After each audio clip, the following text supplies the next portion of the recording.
Tenemos el placer de contar con la presencia de Rafael Bachiller para inaugurar esta segunda semana de la astronomía que organiza el Centro de la UNED de Barbastro con la colaboración de Astrosumontano. Buenas tardes. Muy buenas tardes.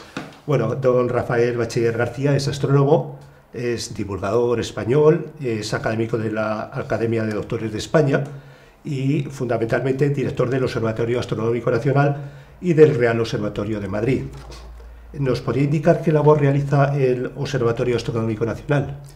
Pues tenemos tres vertientes o tres campos de actuación. El primero, la investigación, por supuesto, en ese campo nos dedicamos a la radioastronomía, es decir, a estudiar las emisiones de los astros, que no son visibles, pero que son en ondas de radio, donde se puede ver todo un universo que no es accesible a lo visible. La segunda parte de nuestra actividad se refiere a conservar un patrimonio histórico, artístico y científico que es excepcional en el centro de Madrid y que ha sido declarado ahora Patrimonio de la UNESCO junto con otras instituciones del entorno. Y por último, dedicamos un buen esfuerzo también a tareas de divulgación de la astronomía y de la ciencia en general.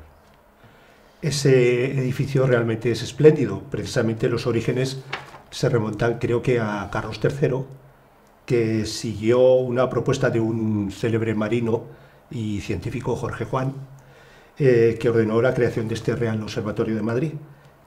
¿Qué representa para usted ser el director del Observatorio Astronómico Nacional? Pues es un honor enorme, es como un sueño hecho realidad, porque es continuar una saga de directores que se remonta al siglo XVIII y que cada uno pues hemos intentado ir mejorando la institución en lo que hemos podido. Así que es un honor y también una responsabilidad muy grande para mantener la institución viva y lo más competitiva que sea posible.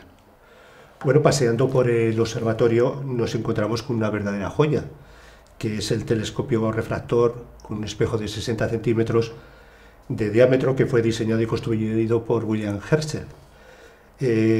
Usted ha participado en proyectos de desarrollo de grandes instalaciones astronómicas, como por ejemplo el Observatorio de Yebes, los observatorios del Irán, del Pico Veleta, incluso en los Alpes también, el telescopio espacial Herschel, el ALMA en el desierto de Atacama en Chile, o también el radiotelescopio gigante LSK.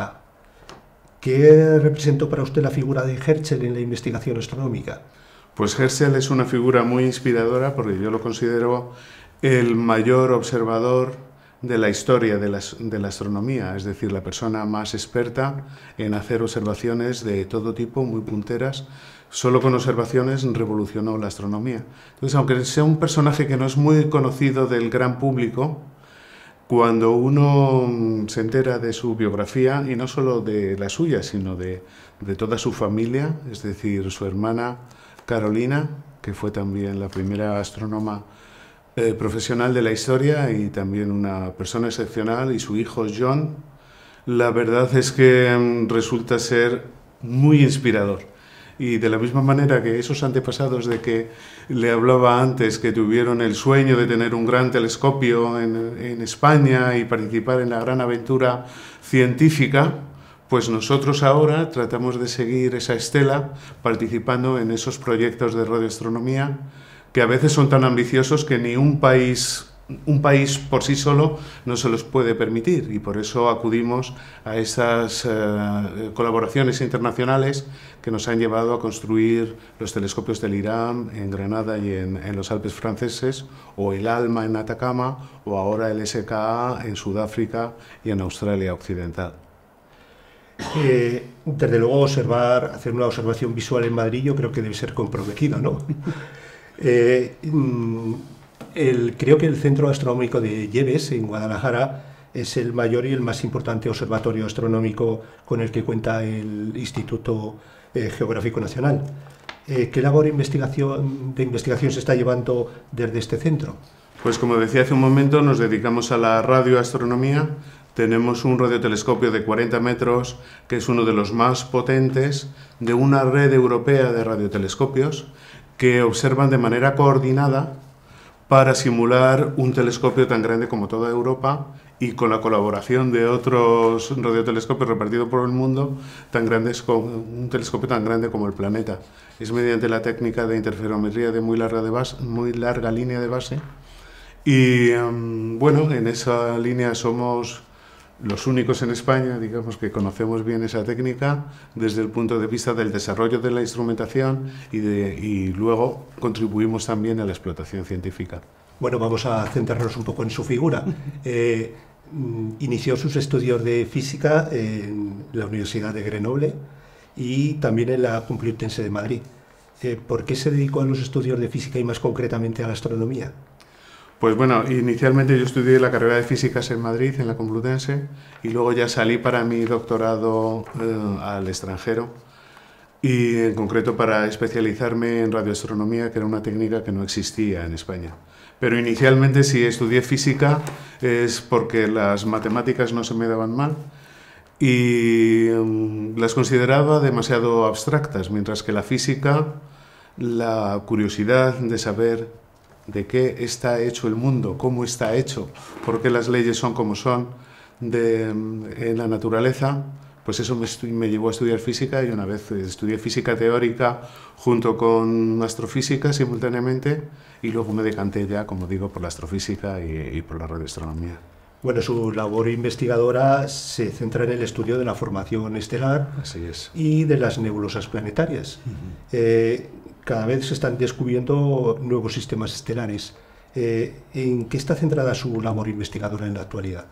Es más bien en la formación de esos sistemas planetarios y de las primeras estrellas, las estrellas más jóvenes que llegamos a poder captar gracias a la radioastronomía. Y luego con la radioastronomía tenemos una ventaja enorme, y es que podemos caracterizar el medio interestelar en el que se forman las estrellas. Esas nubes de gas y de polvo que son muy poco visibles en el visible, en el óptico, en el dominio visible, pero en esas nubes oscuras se puede penetrar con los radiotelescopios y examinar la composición química. Y resulta que el medio interestelar es mucho menos aburrido de lo que se pensaba hace unas décadas. Se conocen ya más de 200 especies moleculares y pensamos que las raíces cósmicas de la vida están precisamente en ese medio entre las estrellas, en esas nubes interestelares. Y a eso me dedico yo, a esa astroquímica de la que, digamos, crea una complejidad química a partir de los elementos primordiales que es del máximo interés. Bueno, desde luego usted es un referente en la astronomía nacional y desde luego uno de los grandes divulgadores, no solamente astronómicos, sino también científicos. Y desde luego ha participado en innumerables artículos y en publicaciones, y de forma ya casi constante, ¿no? ¿Cree que estamos en una época como la edad de oro de la astronomía y de la investigación en España? Sin duda.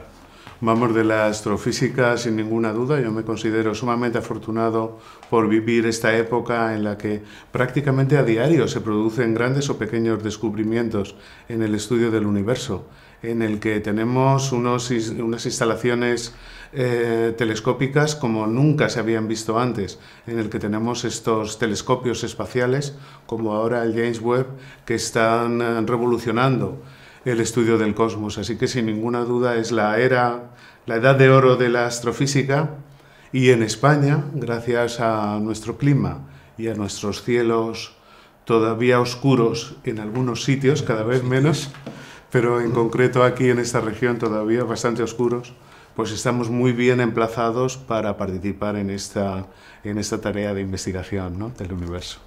La conferencia de esta tarde va precisamente a versar sobre ese telescopio, el James Webb. Podemos afirmar que lo que conocemos ahora del universo es mínimo, ¿no? Si nos referimos a la parte visible, a la componente bariónica del universo, pues sí, es una pequeña parte. Pero no deja de sorprender que en un universo tan inmenso, tan vasto, un ser tan pequeñito en esta pequeña mota de polvo azul sea capaz de comprender y de llegar a elaborar un relato tan detallado de toda la historia del universo. Así que, aunque sea poco, hay una grandeza ahí en el ser humano que lo hace desbordar de la canica azul, ¿no? Y el telescopio espacial, el James Webb, ¿qué puede suponer en el estudio y en el avance, sobre todo en los estudios astronómicos? Yo creo que va a ser una revolución, ya lo está siendo y apenas lleva un año observando. Y nos está permitiendo ya ver con mucho más detalle la formación estelar, la composición de las atmósferas planetarias y las primeras fases de la evolución de la galaxia, hasta casi remontarnos a esa edad oscura en la que las galaxias todavía no se habían formado, es decir, a esas épocas en las que el universo era todavía un bebé, o sea, todavía no se había desarrollado, ¿no?